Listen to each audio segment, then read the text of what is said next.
Ladies and gentlemen, boys and girls, worshippers of all ages, welcome back to YouTube. My name is SeaRaptor, and today we got to continue our ongoing series. We got to get all caught up on our quarterly reviews, taking a look at third quarter of 2023. Now, this video is, truth be told, about 9 months out of date, so I can't do anything but apologize for that. But we're slowly getting caught up. Second quarter was a few weeks ago. We did third quarter here. Fourth quarter will be coming probably next week, and then we'll get on into 2024. So what I like to do for these is I like to just do a quick refresh of what actually occurred in this particular patch cycle. I find sometimes that helps explain the population numbers that we see later on. And then we'll have a look at the server population stuff. Friendly reminder before we get there, but I'll repeat it again. The population data that I use is not what Wargaming uses. I'm scraping a publicly available website and then kind of condensing it down into a digestible number. It helps us judge trends. It is not a definitive look at the overall population and health of the game. Okay, so don't take my word as gospel. Wargaming has all the real data. We're just kind of peering underneath the hood and looking at what we can and making some assumptions. So let's have a look at what went on in third quarter of 23. 12.6 coming out in July gave us early access to the Spanish cruiser line. Actually, not a bad line of ships. Not one that I have played a tremendous amount. I think I'm up to the tier 9. I don't think I've ever finished the grinding out the full line. But these ships at least offered something different, right? Like, for starters, they're heavy cruisers, which for me as a cruiser kind of aficionado, I really prefer heavy cruisers to light cruisers, given my druthers. I feel like you have more flexibility and more tools. And the little burst fire mode these Spanish cruisers come with is really, really handy for punishing opposing light cruisers or other heavy cruisers when you can catch them in a turn. I actually quite enjoy these ships. I think they're actually a lot of fun. I'd forgotten about this, but this particular patch featured a special battle type called Concealed Maneuvers that we now know is essentially their testing ground for what some of the support carrier concepts that that have come to the game since, right? So in this particular patch, they were testing alternate versions of Shokaku and Lexington that had, depending on which nation you were playing, they had the smoke, right? The ability to lay that aerial dropped smoke cloud that we know now Yorktown has in the American support carrier line. And I think the Japanese were testing the aerial dropped minefields. We have not seen any further indication or suggestions about the Japanese support carrier line. But of course, the American support carrier line is here now with that aerial smoke cloud. And I got to say, I haven't played Yorktown, but the line, that access, that ability, and some of the other things that they do, and then of course moving up to Essex at tier 10, those ships actually look really interesting to me. I think that's kind of a neat addition to the game. You had the full release in this patch of the alternate European destroyer branch, a branch of ships that to this very day I don't understand the purpose of. I don't know why these ships exist. I sort of understand the tier 10, but like every ship preceding it, is just a miserable play experience in general. I don't understand. I don't understand why they exist. Tier 9 Dutch Cruiser Van Speak added for research points. I have never actually played this boat. This is one that's caught my eye. I've looked at it. It looks like a bigger, beefier Harlem, which is the Tech Tree Tier 8 cruiser, which is a ship that I particularly enjoy when I bother to play it. So this ship interests me, but I haven't stopped to spend the research points on it yet. We had the fifth wave of the Azure Lane collection in this particular patch, for those of you that are the weebs in the audience. And then they also had this Battle of the Somme event, eventually adding Tier 9 Premium British destroyer HMS Somme to the game as well. And as near as I can figure, having played that boat for the first time very recently, it's basically a premium clone of Jutland. I couldn't find any significant differences, any noteworthy ones. I think the AA values are a little different, but like British destroyer AA is not exciting enough that you're ever going to notice or care. Now, this was something that I either had missed or forgotten about. I don't know which, but they added the ability to complete combat missions via operations, but they nerfed it, like in the sense of, let's just say you had to go get, let's just say 5,000 shell hits or something, right? If you did that in co-op, or if you did it in randoms, or you did it in ranked or something, every shell hit you get full credit for. But if you worked on those combat missions and operations, you got like partial credit, 60%, 70%, I don't know. It probably varied by the mission. But I thought that was interesting. I had completely missed that that was even a thing. Um, I don't play a lot of operations, not because they're not enjoyable, just because I don't play. I don't spend enough time logged in that I spend a lot of time playing operations. I will say that I do enjoy them. Right, I think operations. If you've got 5, 6, 7 buddies or whatever, and you want to go spend an evening, hang out, drinking beer, shooting the shit on front of the microphone, and just smashing boats for cash and experience, operations are a ton of fun and totally valid way to grind out some particularly egregiously bad ships in certain lines. So yeah, I mean, if you enjoy operations, more power to you. There's nothing wrong with PvE in this game. It is a lot of fun. I'm glad that they're even doing this kind of support for it. Right, even at a reduced level, it's better than nothing.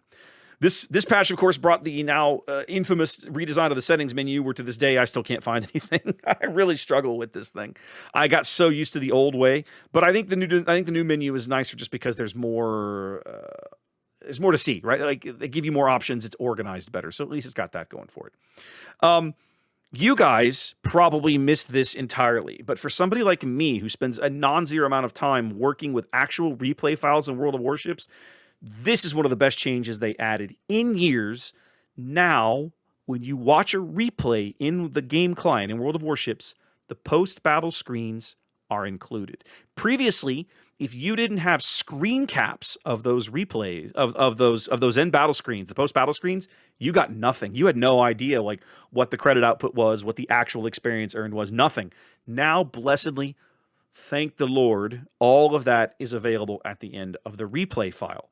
I'm not kidding you guys when I tell you I have like 8 years of screenshots on one of my NAS drives here in the house, and it's been nice to spend less time obsessing over that stuff because of this change. A couple quick balance tweaks in this patch. The American hybrid battleships had their bomber reticle size nerfed. In other words, the reticle size got a little larger. Apparently, those bombs were a little too effective against certain targets, and Wargaming was like, well, let's ease off on that a little bit. And then one quick buff to Tier 5 British Tech Tree heavy cruiser HMS Hawkins. She had her shell ballistics and AP penetration changed and improved. Hawkins, I think, is sometimes overlooked at Tier 5. She's actually a pretty solid Tech Tree heavy cruiser. In my opinion, she's not as good as Furutaka, but the heal that she comes with, because she's a British heavy cruiser, means that she can sometimes kind of sneak out of situations that would otherwise end a Furutaka player's career.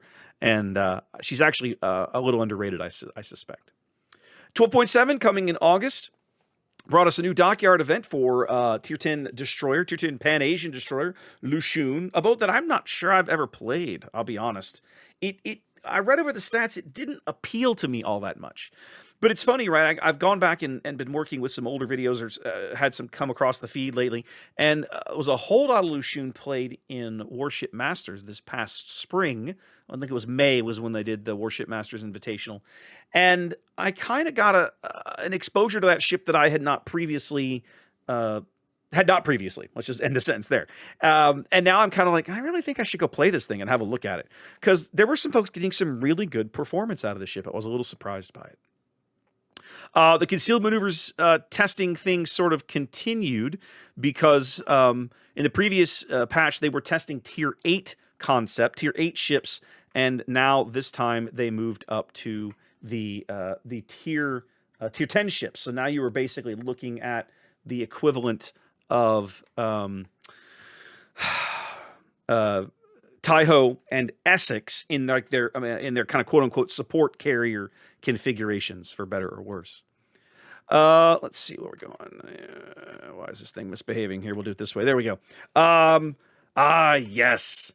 Tier 10 Italian battleship Ruggiero dell'Oria was added for steel. This was a ship that I was convinced I was going to dislike, and yet I played about 2 games in it on stream and was like, hey, wait a minute. This boat's actually kind of fun. It's a ship that I don't see a lot of. Not many people invested in her, but she's got like that 20-inch Italian, I think it's 20-inch SAP shells. Those things are hilarious.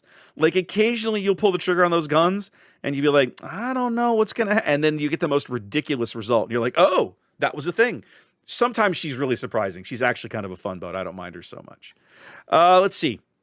And then, of course, Brisbane. Yes, we added Brisbane in this particular patch as a top-tier Commonwealth premium. Brisbane essentially, of course, being a Minotaur clone, more or less, in terms of hull and gun layout and AA and sort of all that sort of thing. The difference is that Brisbane gets HE instead of AP only. She gets a beefier torpedo loadout. I think she has slightly worse detection, but she gets 12-kilometer radar instead of the 10-kilometer radar that you get out of Minotaur. So we saw quite a bit of Brisbane in last fall's King of the Sea. She's got a lot of things going for her as a high-tier competitive light cruiser, especially if you're using her to like defend a flank, sitting her in smoke, using her torpedoes combined with those of a friendly destroyer to kind of, dissuade teams from pushing into you. Lots to like there. A lot of audio changes, improvements on the patch notes for this one. They've been tweaking the audio in this game for quite literally years. And very commonly, I kind of roll my eyes and go, are we done messing with this yet? The answer, of course, being no. Sometimes I'll honestly say I'm not always sold on the changes either. But anyway, another round of those here. Now, something that I haven't really mentioned along the way, but they've been steadily doing over the years, is updating the textures in the game, working on a combination of port textures and map textures. Every couple of patches for a while there, they were, these 3 maps and these 2 ports or whatever would get updates to the texture. I think catching up with more modern graphics, more modern monitors and that sort of thing. So lots to like there. The game continues to look amazing. The art department crushing it as always. This particular patch, we added the unique upgrades into the armory for Tier 10 Russian cruiser Petropavlovsk and Tier 10 German carrier Manfred von Richthofen. 2 ships that I don't know if I've ever played in my Richthofen. I played Petro a little bit, but not a lot. The Russian cruisers are not really my favorite ships. I don't spend a lot of time in those things. In fact, I remember very clearly last fall we were doing King of the Sea, when I started seeing players taking this unique upgrade on their Petropavlovsk. If you go back and watch some of those videos, I constantly have to ask Zaf, what does that upgrade do? Because I didn't know. I literally had never taken the time to learn. There's almost too much in the game these days. Now, 12.7 also brought something new that we hadn't seen Wargaming do before, and I actually kind of like this concept, and that's the ability to trade in premium ships that you own for maybe premium ships that you don't own. Now, this is going to sound like a brag. It's not. But for somebody like me who has basically, I've been a CC so long, they hand us premiums like they're going out of style. There's basically no premium ship that I don't own. But if you are a normal player of this game, this is a great opportunity for you to take ships that you don't enjoy, premium ships that maybe you've won out of random rolls in crates, Christmas crates or super containers, or you won off a CC channel because he was giving something out or whatever, ships that maybe you don't enjoy, and trade them in for credit towards ships that you think you will enjoy. Or maybe you had the opportunity to play them on a press, a public test account or something, and you're like, oh yeah, I got to get me one of these. I actually think this is actually really, really cool that they do this. The downside to it, of course, is that you are definitely paying a premium, right? Like, they're coming out ahead here. But at the same time, I think you have to look at it through the lens of, if you're trading out ships that you won't play for ships that you will play, it's a win, right? This is an attitude that I developed all those years ago playing collectible card games. A lot of people, when you sit down to make card trades, they do everything by card value. They look up, they have big binders full, and somebody somewhere, the market or whatever, has decided that the cards are worth X amount of dollars, and they won't execute a trade with you unless the dollar value of the cards that you're swapping is roughly equivalent. 30 years ago, 30 years ago, 25, 30 years ago, there we go, when I started playing CCGs and trading card games, I never traded that way. Those kinds of resources weren't available. I couldn't pull out a phone and find out instantaneously what the value of a rare or a hard to obtain card was. And so for me, it was like, yeah, if that card's valuable, great. But if I'm not using it and it's of no value to me, it has less value if I'm not going to play with it, is what I'm getting at. And that's kind of how I approach this trade-in concept. Is if I'm trading in a ship that I'm not ever going to play and enjoy for a ship that I believe I'll play and enjoy, then I'm coming out ahead. Even if economically it works out in favor of wargaming, from the practical perspective of usage, I'm coming out ahead because I'm getting something that I'll actually use. That's just my approach on it. Let's see what else we got. Oh yes, more Weebery. Wouldn't be a Warships patch unless we had some good Weebery, some Arpeggio of Blue Steel. So yeah, there we go. 12.8 coming in September. This is, of course, the 8th anniversary of the game. The retro camo containers in this event, I was a big fan of these. It's shocking to me sometimes. I look back and some of the permanent camos that you could have earned in these previous anniversary events, I don't own for whatever reason. I missed out. I didn't play the game enough in that particular patch cycle, whatever. And so I like the opportunity for them. I like that they added these back into the game, and so you could come in and earn some of these permanent camos from an era that you might not have even been playing the game. Like some of those camos in these retro camo containers, it was like they were the congratulations camos that I think were from like the 2nd or 3rd anniversary of the game. Like, so if you were playing the game in 2018, you could have had that camo. But if you didn't, then you'll never see it. But here we are 5, 6, 7 years later. They added it in as a possibility to obtain during the anniversary event. I thought that was really awesome. The other thing I liked was they had a very, very long list of Tier 8 premiums that you could get for basically half price. You got like a one-time coupon. Go buy one of these Tier 8 premiums for half price. And there were some really good ships on that list, right? They weren't all winners. Not every premium ship in this game is a winner. But on the, if you look around and ask for some veteran opinions, you can almost always find something that's worth 10, 15, 20 bucks if you're willing to throw the money at the game. And absolutely, there's some really good Tier 8 premiums out there. Airship Escort coming to random battles. Now, I remember at the time being excited for this. I had particularly enjoyed the Airship Escort mode, and I remember thinking, yeah, this will be a lot of fun. But it turned out that this was a short-lived experiment. I think they actually removed it about 3 or 4 months later. Airship Escort is a really, really fun battle mode if you know you're going to be playing Airship Escort. In other words, if I intentionally queue up for an Airship Escort battle, I will take a ship that is, I won't say it's spec that way, but I'll say it's a ship that I believe will perform well in the mode, given the objectives and how different they are than just Joe Bob domination battle, for example. Okay. And I think that was most people's frustration with Airship Escort and randoms and why it was kind of ultimately removed. It's a little different than Arms Race, right? Arms Race battles still being in randoms. At this point, I think most people are kind of okay with it. Arms Race is still, at the end of the day, essentially about map control. But Airship Escort was this weird event, and not a lot of people understood it. Like, I know, particularly talking to fellow North American contributor Hapafodder, he loved this mode, but he hated that it was in randoms because he was constantly surrounded by people who had either ships that wouldn't be good in the mode because they didn't know. They clicked random. They didn't know they were going to get it, or they didn't know how to play it, or they made dumb decisions early, or whatever. And so this was an experiment that ultimately didn't work out, but I will give Wargaming applause for trying something outside the box to begin with and putting it in. The Dockyard event for Lushun continued, of course, this patch. Full release of the Spanish cruiser line. Nice to see.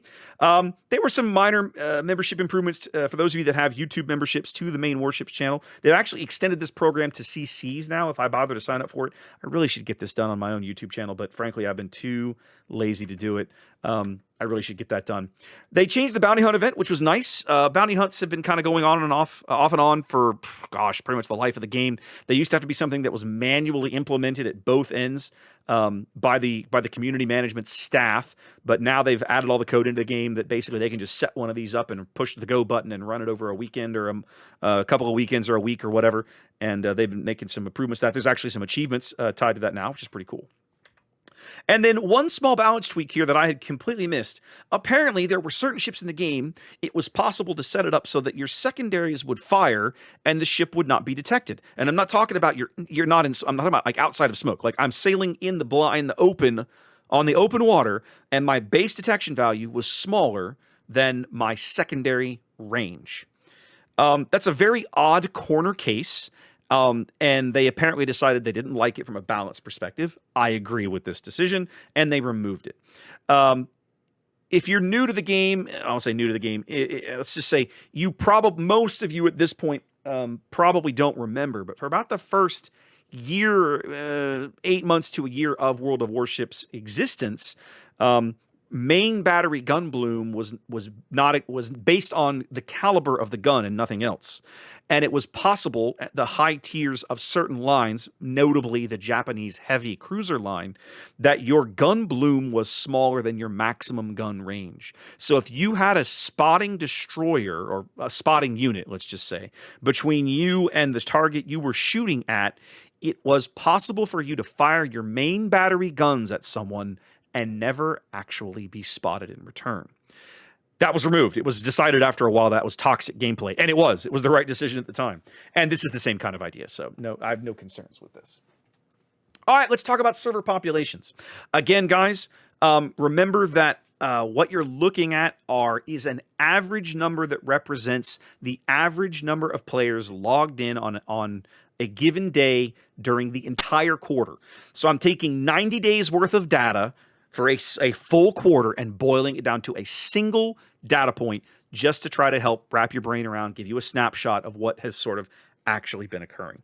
Now, one thing that I mentioned last time I was going to do that I have done is I've highlighted some major changes in the game here. The CV rework patch done back in, hang on a minute, let me put my laser pointer back on. Done back in 2019, that's kind of here. And then I've also noted third quarter of 22, November of 22 was the full release of the submarines into the tech tree, the German and the American submarine branches coming out at that time.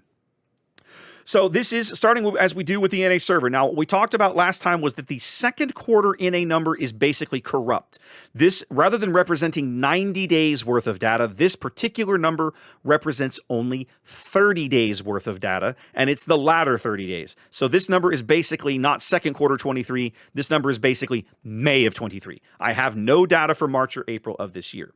But what it indicates when you look at the third quarter, this is June, July, this is May and June. No, I have only data for June. Apologies, I got my months wrong. No data for April and May, only data for June. Here, of course, I have July, August, and September. What we're seeing is basically the same. So I think on NA, at least, and if you've been playing on NA server, of course, I'm making this video quite late. If you've been playing on NA server, you've noticed over the last year, the server population is not what it once was. And we're starting to see a lot of weird matchmaking anomalies, particularly if you're playing during the day. This is why, right? Like, in the evenings, we'll if we break 10,000, that's a good day, right? Like, and I'll say, you generally will, but maybe you don't break it for very long. And in my experience, of course, matchmaking struggles the fewer players that are online. That's a demonstrable fact. The fewer players that are logged on at any given moment, especially now that we've added with all the matchmaking restrictions we have, and with a fifth class in the game, right? We added submarines, so now there's another variable in Matchmaker that it has to consider. Now I've added more variables and reduced the player base. Matchmaker struggles even harder than it ever has before. This is bad, right? Like, this is these combined, like, this is the worst quarter Warships has had since the second quarter of 2016. Warships had its worst quarter from a population perspective in 7 years. That's not encouraging, right? And again, if you've played on NA, certainly those of us that stream the game, we've noticed, right? The login value, the server population isn't what it once was. If you stream on Twitch, the viewership numbers aren't what they used to be, right? I would argue, if I would go back and look at viewership numbers for Warships, the height of it was like 2019, 2020. Well, 2019 basically. Like, King of the Sea events in this era would get really, really big numbers. Really, we had 18, 20,000 people watching King of the Sea at one point, I think, in the back end of 18, right? Or the back end of 19. One of these two, right? We had big crowds for King of the Sea. So yeah, it's definitely being felt. I don't think submarines are everything. I mean, I know there's plenty of people that don't like subs. I'm on that list. I think they're just silly. But I don't think that's the only thing that's driving this. I think that it's a combination of these being added to the game. I won't say against the will of the player base, because that's not accurate. There are people out there that enjoy submarines. But I think the majority of players don't. I think that that majority has silently voted with their wallets and their time. And that impact is now absolutely being felt. If you look at EU, I I think you can speculate you're looking at a very similar reaction here in the sense of submarines coming out. I've mentioned before in previous videos that I feel like this bump here in in late 22, early 23 is from the some of it at least is from, of course, from the holiday event, and then some of it is from the Russian server accounts that were permitted to migrate to the EU server. There was a non-zero amount of the player base that picked their whole entire account up off of RU and moved it to EU. And then, of course, the numbers immediately kind of regressed back to where they had been in 22. Now, it's not quite as dire. You go back and look at second quarter 2016, that's also the worst ever quarter for EU. We aren't there yet, right? We aren't there yet. But, I mean, if you look at many of the most average quarters since then, right? Third quarter 16, second quarter 17, second quarter 18, the middle of 2019 after the carrier rework, you're basically in there. Now, Europe typically falls off in the summer, right? Fewer people logged in, playing games in the summertime. That's 100% some of the impact of this. To me, on EU in particular, we're going to want to see if this number ticks back up in fourth quarter. Have a quick look at Asia. Asia on a rebound. Asia on the rebound a little bit. Been falling for a while. Bit of a rebound here. Nice little uptick. So I can't really say much there. Obviously, things progressing. At a minimum, holding steady on Asia. Overall, again, as we talked about it before, the trend line on Asia remains really good. The marketing team there had already seen a pretty solid recovery. The Asia server adapted to the CV rework significantly better than anybody else.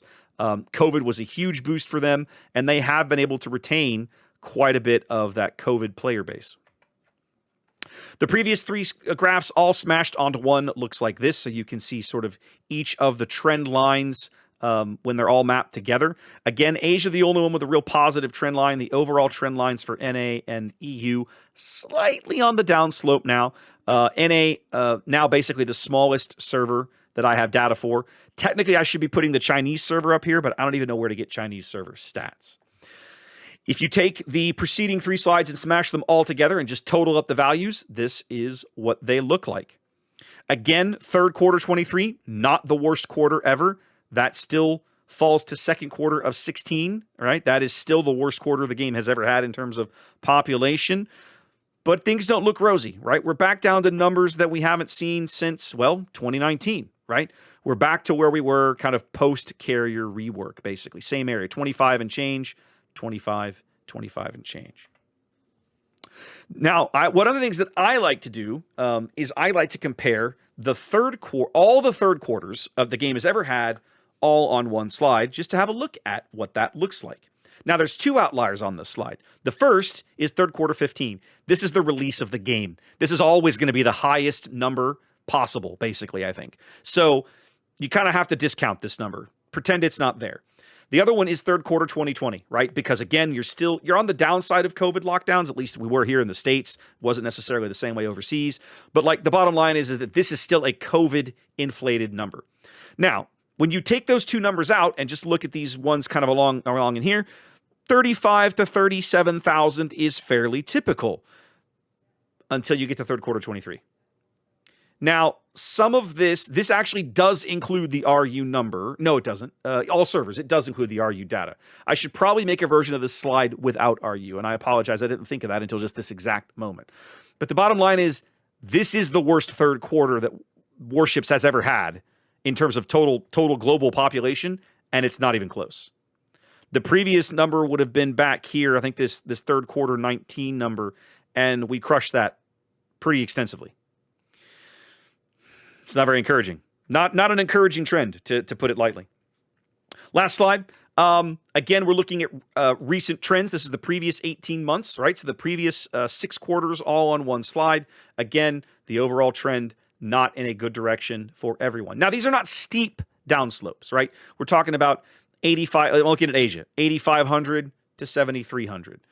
NA, basically 8,000 down to 6,500. But that's still, each of those is probably a 15 to 20% drop. That's not good, right? 13,000 down to 11,000. Again, that's about a 15 to 17% drop there. So At the moment, again, we're still in last year. We aren't caught up yet, but you're starting to see the near-term trends are not favorable. We were always going to be on the downslope after COVID, right? And I've been saying this for a while, but we're now basically 3 years past some of these COVID highs. Well, 4 as I make the video, but from the data we're looking at, we're 3 years past it, and we're still going in the wrong direction. Things have not quite really stabilized to a nice level number. I still maintain that I think the player base is reacting badly to a number of design decisions that are being made. Submarines is the one that everyone points to, but I don't think it's just submarines. When was the last time, ask yourself this, guys, when was the last time that you were really excited for a new tech tree in World of Warships? That they announced a new tech tree and you went, oh yes, I am excited to play that. I can't wait to log in and try that out. When was the last time that actually happened for you? As I sit here and ask myself that question, I don't know that I have an answer, right? It certainly wasn't the EU destroyers. It wasn't the Spanish cruisers. The Spanish cruisers ended up being good boats, but it wasn't like it's something that just captured my imagination and I couldn't wait to log in. It wasn't the American hybrids. It wasn't submarines. I'd have to go back a long way for a tech tree line that actually I was like, oh yeah, I'm ready to play that. I'd be curious to see what you guys think of both the data and the question I just asked down in the comments below. In the meantime, guys, I'll catch you soon with a look at fourth quarter. I haven't looked at those numbers yet. I've pulled them, but I haven't put them in the graphs yet. I'm betting they don't look all that amazing. So we'll come back and have a look at that next time. In the meantime, y'all take care, be safe, and I'll see you later.